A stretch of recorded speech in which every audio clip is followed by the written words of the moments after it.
Yon mga masters, bali 8 videos, araw-araw tuwing umaga na po tayo mag-a-upload.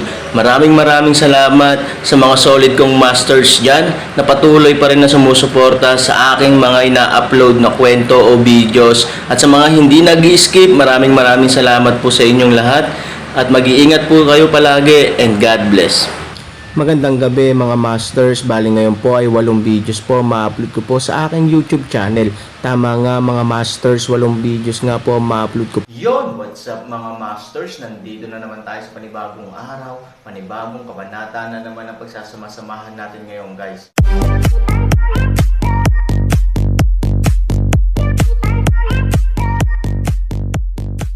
Bali mga masters, kung bago ka pa lang po sa aking YouTube channel, please click the subscribe button, lalong-lalo na po yung notification bell guys, para maging connected pa rin tayo sa isa't isa at maging updated kayo sa mga susunod ko pang video.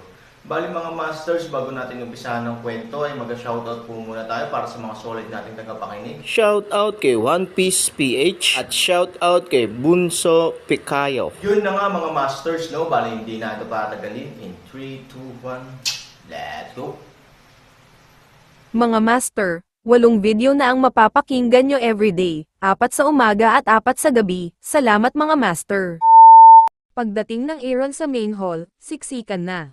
Ang mga alagad na sumusuporta sa pamilya, na nakasuot ng unipormeng damit ng pamilya, ay nakatayo sa pansin sa palaruan sa labas ng bulwagan.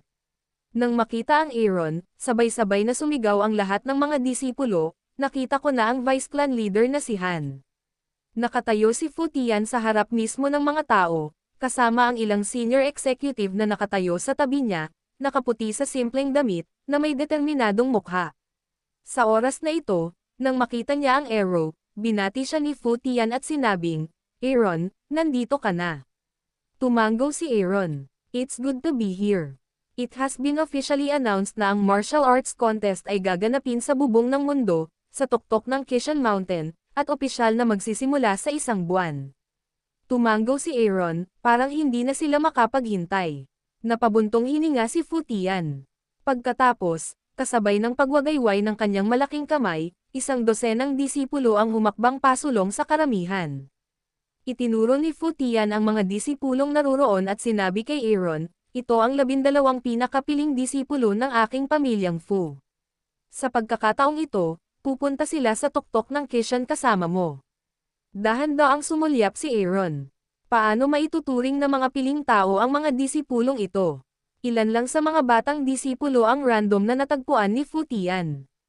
At the same time, I will bring a bigger team. I will declare that you will going to Kishan with me, para maalis mo ang ilang hindi kailangang gulo. Sa daan, palaging may mga taong walang batas na may masamang intensyon. Kung si Fu Tian ay handang hamarang para sa kanyang sarili, ito ay hindi isang masamang bagay. Gayunpaman, malinaw na si Fu Tian ay hindi lamang maraming tao, kundi pati na rin ang kanyang mga talento ay mas katulad ng mga elite. Magsasalita pa lang si Aaron, sa oras na ito, biglang ngumiti ang isang senior executive at sinabing, "Tulungan mo si Patriarch, hindi ka makonsiderasyon." Ang kakaibang paraan ng fashion model ni Fu Tian doon, gaano hindi kumpleto. "Haha, okay lang para sa 12 general na protektahan ang kaligtasan ng mga Han, ngunit inaasahan mo bang sila ang bahala sa kanilang buhay?" Nagtawanan ang mga executive. Agad na tumango si Fu Tian na nakangiti, "Totoo na kailangan nating magsanay sa lahat ng oras. Pagkatapos ay kailangang may mag-ingat sa kanyang buhay, uminom at mabuhay. Fuzu, tama mong paalalahanan ako, ngunit sino ang mahahanap ko para alagaan siya?" Ngumiti si Fusho at ikan-away ang kanyang kamay. Sa oras na ito, dahan-daang lumabas ang isang figure mula sa likuran. Aaron agad kilay masikip kulubot, ang tao ay hindi iba, ito ay Fu Mei. Nang makita ang Aaron, gumawa ng courtesy si Fu Mei. Si Fu Mei ay isa sa mga pinakanamumukod-tanging babae sa aking pamilya. Siya ay hindi lamang may mataas na mga nagawa, ngunit mayroon ding isang maislan na pag-iisip. Sa aking palagay, siya ang pinakamahusay na kandidato, kalsada ng Fusho. Sumasang-ayon din ako na sa pag-aalaga ni Fu Mei ng Aaron, kaming mga matatanda ay higit na nakaka-relax. Oo, Patriarch, ang tanging tao na makakapag-alaga ng Aaron ay si Fu Mei. Nangangahulugan din ito na binibigyang halaga ng pamilyang Fu ang Aaron. Nakinig si Fu Tian sa mga linyang matagal ng inayos, at galit na galit ang kanyang kakayahan sa pag-arte. Pagkatapos mag-isip sandali, tumingin siya kay Aaron. Aaron, hayaan mong sumama si Fu Mei sa iyo. Malayo pa ang mararating. Ito ay isang grupo ng mga lalaki. Kung magpapadala ka ng babae para sundan ka, hindi ka matatakot na matitiis mo. Si Han Sanchen ay mayroong 10,000 damong kabayong putik sa kanyang puso. Hindi siya nakaimik kapag tinitingnan niya ang group play na ginanap ng ilang senior executives ng Fu family. Sige, depende sa opinyon ng lahat. Aaron alam, tanggihan ay hindi maaaring tanggihan, ito grupo ng mga tao ilagay ito sa layunin, sinabi niya pa, sila ay pilitin upang tulungan Mei upang sundin siya. Hanggang ngayon, halos nahulaan ng Aaron kung ano ang gusto ni Fu Mei. Gayunpaman, mayroon kang isang magandang plano, wala akong hagdan nito. Okay, pagkatapos ay opisyal na magsimula. Si Fu Tian ay tumingin kay Fu Mei ng may kasiyahan at sinabi sa malakas na boses. Sa kanyang malakas na inumin, ang buong bahay ng Fu ay biglang nagpatunog ng tambol. Dong, dong, dong, dong. Suportahan ang pamilya at hukbo, sirain ang lante at dekadente, at manalo sa bawat laban. Suportahan ang pamilya at hukbo, sirain ang lante at dekadente, at manalo sa bawat laban. Mansion, 10,000 tao ang sabay-sabay na umiinom at sumigaw ng malakas na Han. 3,000 sa lahat ng sigaw na ito, sumigaw ng dugo sa oras na ito, umuungal si Shoubing. Nang mga alagad ay tumahimik at umuungal sa kanilang mga lalamunan sa oras na ito, ang kasambahay ay humahantong sa isang pulang kabayong may sungay at dahan-daang lumakad patungo kay Fu Tian, pagkatapos ay umupo ng matatag, kumaway ang kamay sa likod niya.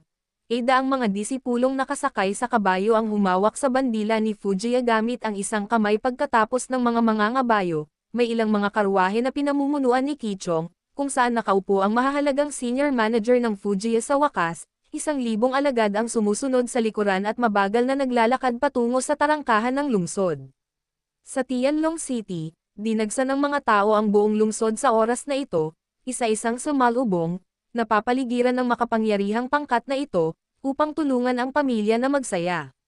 Pagkatapos ng lahat, kung ang pamilyang Fu ay maaaring manalo sa nangungunang 3 sa paligsahan sa martial arts, ang pamilyang Fu ay isa pa rin sa 3 pamilya, at ang lungsod ng Tianlong ay magiging lungsod pa rin sa ilalim ng jurisdiction ng malaking pamilya, kung gayon ang mga tao ay natural na makakuha ng mas mahusay na paggamot. Sa makatuwid, ang mga tao ay labis ding nababahala sa mga bagay na may kaugnayan sa kanilang sariling mga interes. Higit pa rito, si Fujiya ang kinatawan ng lungsod ng Tianlong, nakita mo ba? Ang binata daw na naglalakad sa tabi ng pinuno ng Fuchan clan ay si Aaron, na gumawa ng maraming gulo sa Fufu noon. Iyan ba ang lalaking mula sa asol na planeta? Sinasabing hindi lamang siya naging general ng Shenwu Zhonglang at representante na pinuno ng angkan, ngunit nais din niyang sumali sa kompetisyon ng martial arts sa halip na ang pamilyang Fu. Panipi.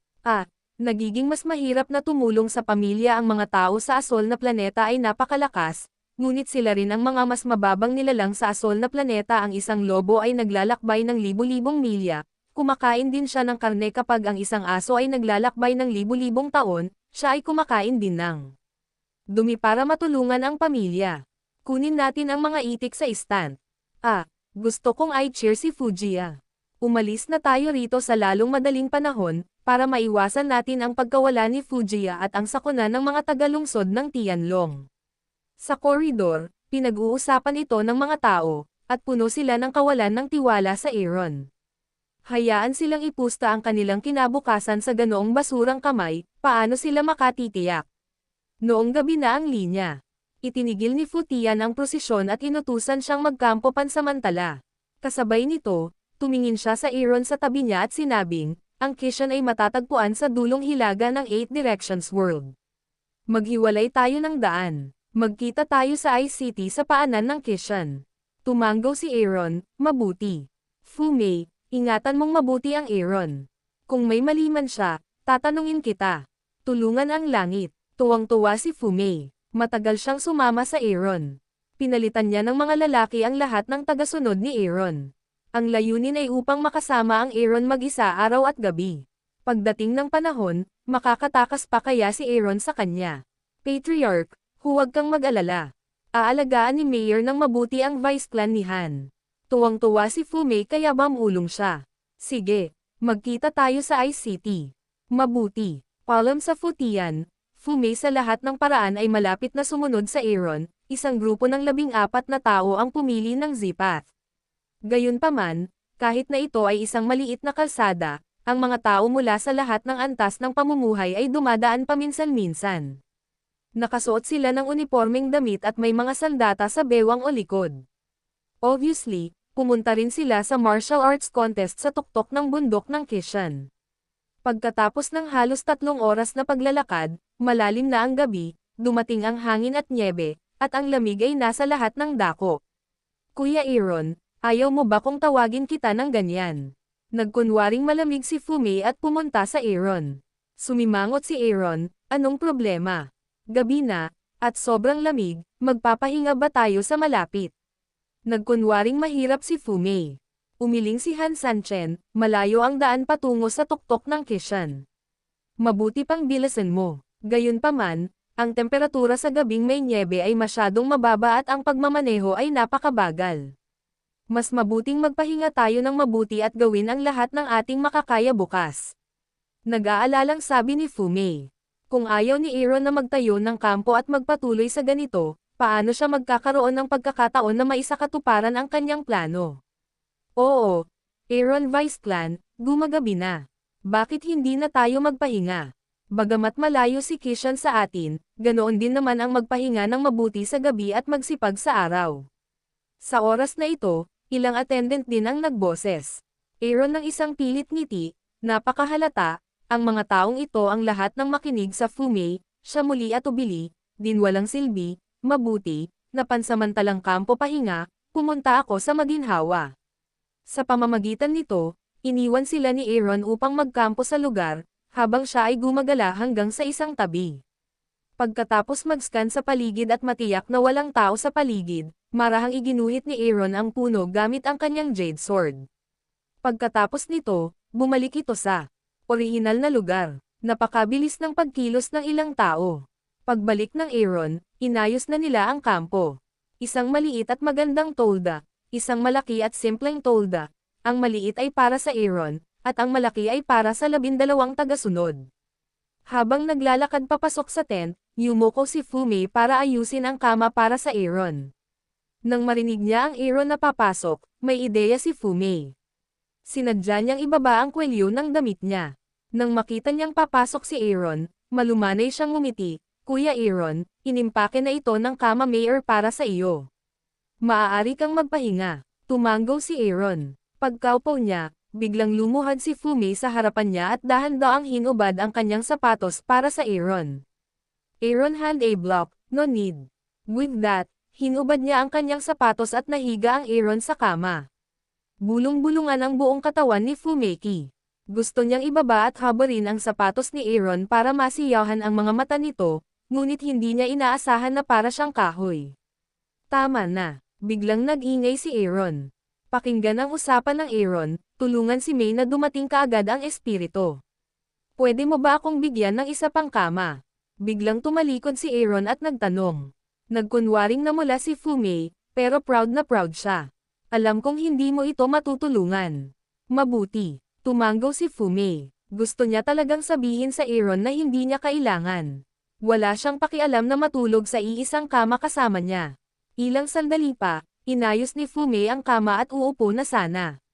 Biglang sinabi ni Aaron, sige, salamat. Pwede ka nang lumabas, lumabas.